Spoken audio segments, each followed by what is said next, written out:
Welcome to 3 Point Lead, the Loeb's Leads podcast. My name is Max Loeb, and today is episode 2 of our Division Outlook series. We're talking about the NFC South today. If you're new, you haven't seen any of the episodes, episode 1 is below, but make sure you subscribe below as well. So the next video pops up on your screen next time you open the YouTube app or go on to YouTube. Like this video so it does the same. And if you're listening on Spotify, Amazon Podcasts, whatever it may be, make sure you follow and leave a 5-star rating so you can see the next episode of 3 Point Lead. Without further ado, though, let's get into the NFC South. I think there's a lot to talk about. I think there's one team that kind of separates themselves from the rest.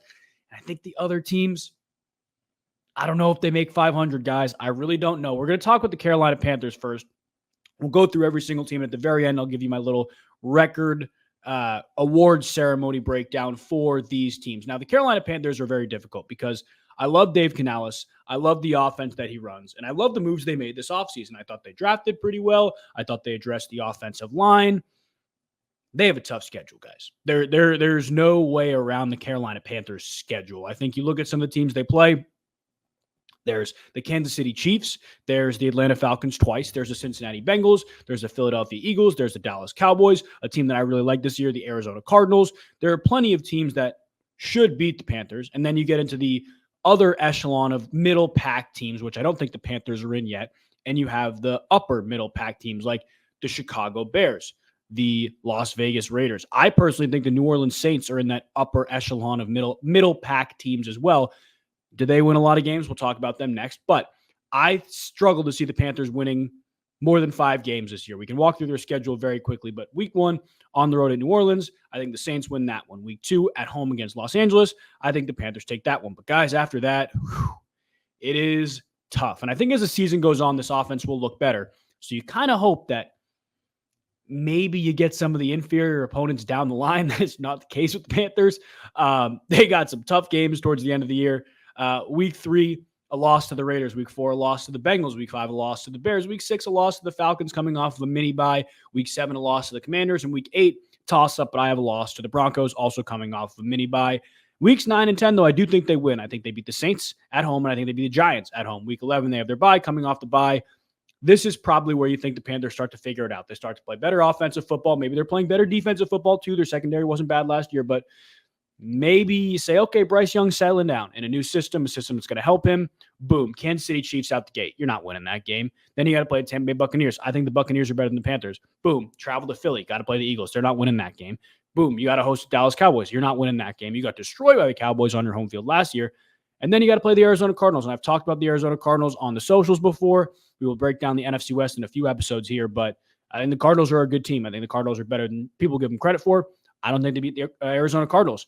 Week 17, travel to Tampa. Tampa fighting for a playoff spot. I don't think you beat Baker Mayfield and the Tampa Bay Buccaneers fighting for a playoff spot. And then week 18, as it'll work out, we'll talk about the Atlanta Falcons, but the Falcons will probably rest everybody week 18. So I do have the Panthers winning that game, but 4 wins on the road against Atlanta, at home against the Giants, at home against the Saints, and at home against the Los Angeles Chargers. I do think, again, there are some good things going on in Carolina. I think they're headed in the right direction, but that direction may take a couple years to formulate, to get to a better spot. And I think when you look at a team like the New Orleans Saints, there's a lack of direction, to be honest with you. I think there's a lot of question marks with the New Orleans Saints. Obviously, offensively, they draft a guy like Spencer Rattler. Is he your guy for the future? I don't know. I have no idea what the deal is with Spencer Rattler. But you have Derek Carr now. You're working offensively with weapons like Chris Olave, weapons like Alvin Kamara, a younger running back room outside of Kamara and Jamal Williams. And then you got some decent pass catchers. I'm a big fan of A.T. Perry. I'm a big fan of Rashid Shaheed. I love what they're doing in tight end room. Like, there are some decent pieces offensively. The O-line, question marks. Talise Fuaga, their draft pick, is a good player, but how much do you trust him year one? Especially now, Ryan Ramczyk, he's pretty much done. He might retire. So lots of question marks on the Saints offensive line. And then defensively, I think this is one of the best defenses in the NFL. I think this is extremely slept on. Defensive line is good. Linebackers are very good, and the secondary is pretty good. Defensively, they're going to be in some games they shouldn't be in, but I don't trust their offense and the firepower they have with the football, or really lack thereof, to win some of those bigger games. Now, I do think there are some teams that, you know, some players really good in New Orleans. I think Alvin Kamara, Chris Olave, Cam Jordan still, Tyrann Mathieu. I think their secondary is solid. I don't see them winning more than 7 games, to be honest with you guys. I have them at 6-11 right now. We will go through the Saints schedule very briefly. Looking down from week 1 and 2, we have them hosting the Philadelphia Eagles. I think that's a win for the New Orleans Saints. I know it's a crazy take, but I think the Saints somehow pull that game off. It's not a game they should win. I think it's a game they do win. Then they travel to Atlanta. They lose to Atlanta week 4, travel to Kansas City. They lose to Kansas City week 5. Then they got easy games, guys. They have the Buccaneers week 6 at home. I think they get the job done. They have Denver Broncos week 7 at home. I think they get the job done. I think they travel to LA and lose to LA. Obviously, to week 9, we have them losing to the Panthers. You host Atlanta, you're going to win one of the 2 games of Atlanta. I would suggest and believe they take the one at home. Travel to Cleveland, you probably lose to Cleveland. Bye week, travel to LA, or host LA, and you're hosting Cleveland as well. You lose both those games, travel to New York. I think the Giants get the best of them. Then you're hosting the Washington Commanders. And then, guys, see, it's so tough. Like, I look at this schedule. I have them finishing 6-11, but can they beat teams like the Green Bay Packers? Absolutely. Will they? I don't know. Can they beat teams like the Las Vegas Raiders? Will they? Yeah, I think so, but that's a game that could go the other way. This is a team who, again, have at 6-11, finishing bottom 5 in the NFC. And to be honest with you guys, like, 2 games go their way and they're fighting for a wild card spot, as wild as that sounds. Dennis Allen's probably gone if they don't make the playoffs. I think that'd be a shock to everybody if he wasn't. But, like, this is a team that defensively is going to be in some games. If they can figure it out offensively, you don't know. You have Kubiak coming in from San Francisco. As wild as it sounds, as crazy as it is, I do think the New Orleans Saints are a better team than people give them credit for. They're always going to find ways to win games within the division.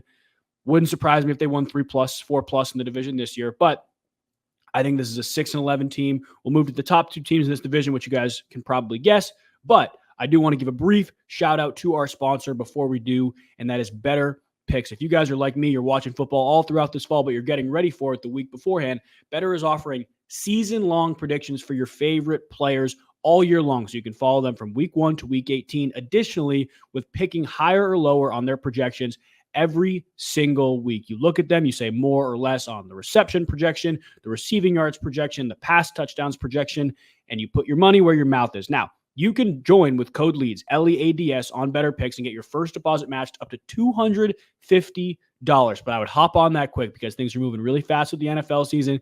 By the time you're watching or listening, it starts in 9-10 days. It's pretty wild. But let's move to the Tampa Bay Buccaneers. We can now move to the Tampa Bay Buccaneers, and this is another really fascinating team because you look at what they did last year, and they overperformed, and I think they overperformed to an extreme amount. Obviously, they won the division. It came down to the last week of the season, though. The New Orleans Saints could have very well won this division. The Tampa Bay Buccaneers took it from them, and the Atlanta Falcons kind of, but the Falcons were pretty much eliminated at that point.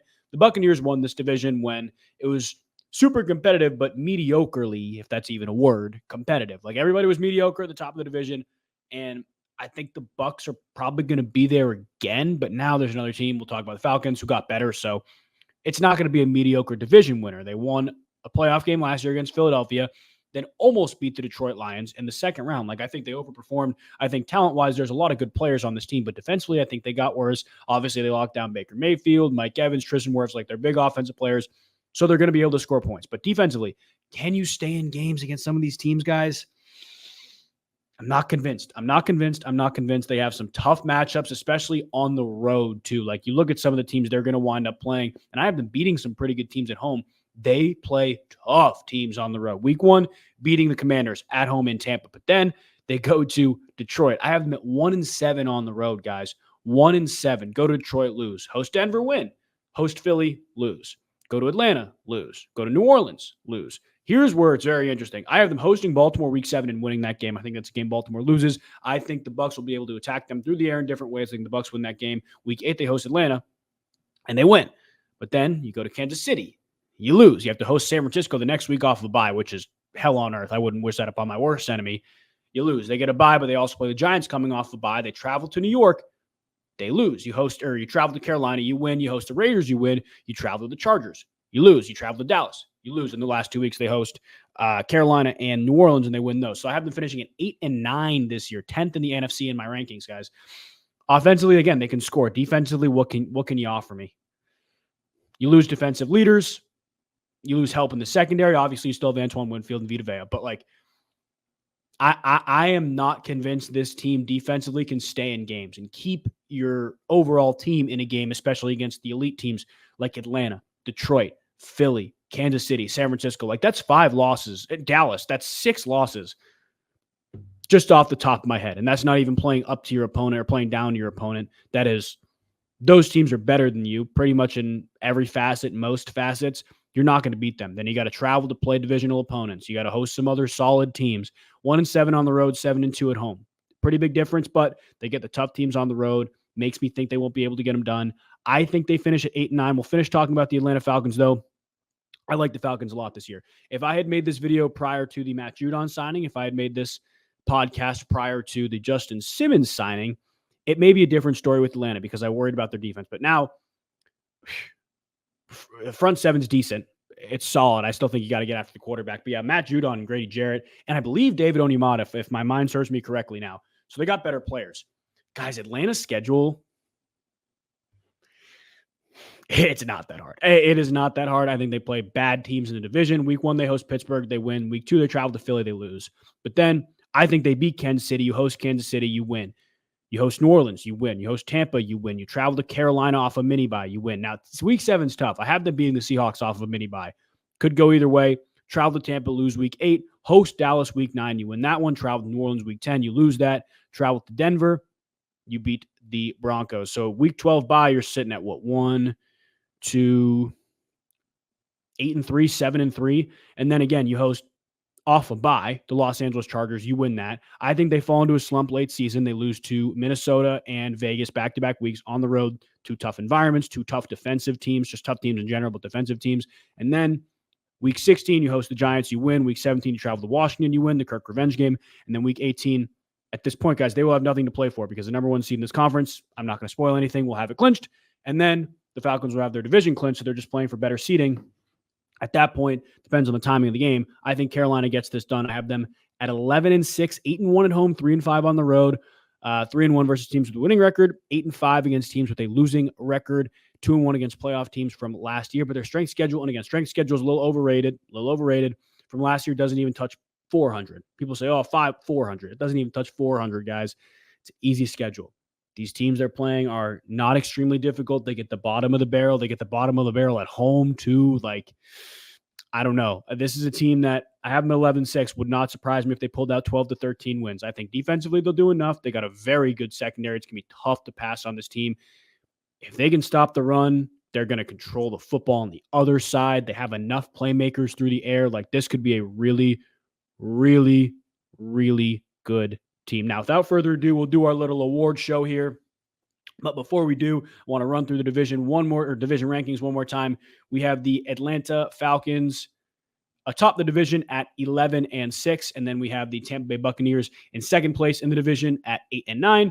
The New Orleans Saints at third place in the division at 6-11, and then the Carolina Panthers at 4-13, last in the division. With that being said, though, I do think we'll start with our breakout player. Bryce Young is my breakout player. Like I talked about with Carolina, new system, quarterback-friendly system. Dave Canales is kind of the quarterback whisperer. I worry about that team's ability to play defense, stay in games, but I don't worry about Bryce Young's ability to lead this offense to 20-plus points per game. I think we can see in a scheme that allows him to stay upright, allows him to be on the move if needed, feel comfortable in the offense, and have some weapons around him to throw the ball to. Like, I don't think it's crazy to say Bryce Young is this second year, not breakout because that's tough to say, but improves dramatically in his second year. I think he is my breakout player for the 2024 season in the NFC South. As for rookie of the year, I'm going to stick with the same team, and I'm going to go Xavier Legette. I think it's really tough to expect 1,000+ from any receiver in that offense. You don't know who's going to get the ball, but I think it's going to be very, very clear to see the talent that Legette has. I think one-on-one matchups are a nightmare for any DB, and I think with the ball in space, he's pretty darn good too. I think he's honestly their best run after catch receiver. So when it comes to situations where get the ball out fast to somebody in a screen, it's probably going to be Legette. I think when it comes to check downs, a drag underneath a low mesh, it's probably going to be Legette because he can win at the line of scrimmage. And then go burn you with the speed after that. So I think Leggett is the rookie of the year in that division. Now, division sleeper, it's really tough. I went back and forth on all of this. If you even want to call him a sleeper, I think Derek Carr is in for a much better year this year. I think you get Kubiak over from San Francisco. It's a new offense. There's a lot more nuance to it. There's a lot more motion. It's an offense that Derek Carr is going to feel more comfortable in. The weapons scare me, but I don't think Derek Carr has much to lose at this point. I think Derek Carr is coming into this season with no expectations. I think he's ready to sling the ball. I think he's going to get great matchups on the outside. Teams are going to try to play man against these guys. I don't think they're going to win. I think Derek Carr, comfortable in New Orleans after a year, going into a system that's going to fit his skill set even better, could have a big year. And I don't think it's crazy to say that, like I said, New Orleans wins 8 to 9 games and sneaks into a wild card spot. I think their defense is really good, but I think Derek Carr is going to be the spearhead. That offense is going to be better than people think. I think Carr is my sleeper of the year. Now, defensive player of the year is really tough too, because there are some really, really good players across the board here. And I don't want to pick two players from the same team. I really don't, but I'm going to go with Matt Judon. I think coming over from New England, you saw the talent he had. Unbelievable getting after the quarterback, but so athletic in the run game that he can make everybody's lives easier around him. And that's such an underrated skill to have as an edge defender, as a defensive lineman. And now you have guys like Grady Jarrett. Again, I believe it's David Onyemata, another defensive tackle who they added, that plug up the inside. He can go cause problems for tackles, and those guys can slip through. Those guys can cause issues for guards, and Judon can slip through. I think Judon's production in the run game is going to be really good. He's going to have double-digit sacks. This is the edge defender the Falcons have longed for so long. I think he is the AFC South Defensive Player of the Year, and then AFC South Offensive Player of the Year, no-brainer to me, is Bijan Robinson. I think now in an offense that's going to feed him the football more, running behind a really good offensive line, and now with a pass game that defenses kind of have to respect with Kirk Cousins, obviously Drake London, Kyle Pitts, and now Darnell Mooney on the outside, another guy who I thought was a sleeper. Lighter boxes. I think he's going to be involved in the run game a little bit more. And you look at some of the production that guys like Kyron Williams have had in the Rams offense in the past. And obviously Robinson coming over from LA will be able to translate at least something to this Falcons offense. So I think Bijan Robinson is the AFC South Offensive Player of the Year running through again. Bijan Offensive Player of the Year, Judon Defensive Player of the Year, my breakout player, Bryce Young, my sleeper, Derek Carr, and then my Rookie of the Year, Xavier Leggett. Let me know what you guys think of those. If you're watching on YouTube, again, leave a comment for your 2 cents on the awards as well as the division standings. We have the Falcons and the Bucs and the Saints, then the Panthers. I think it's a pretty common consensus. I don't like to go with the crowd on all of this stuff, but I do think that's a common consensus. Let me know what you guys think. I appreciate you tuning into this episode, episode 2. Episode 3 will be live tomorrow. God bless you guys, and we'll see you next time.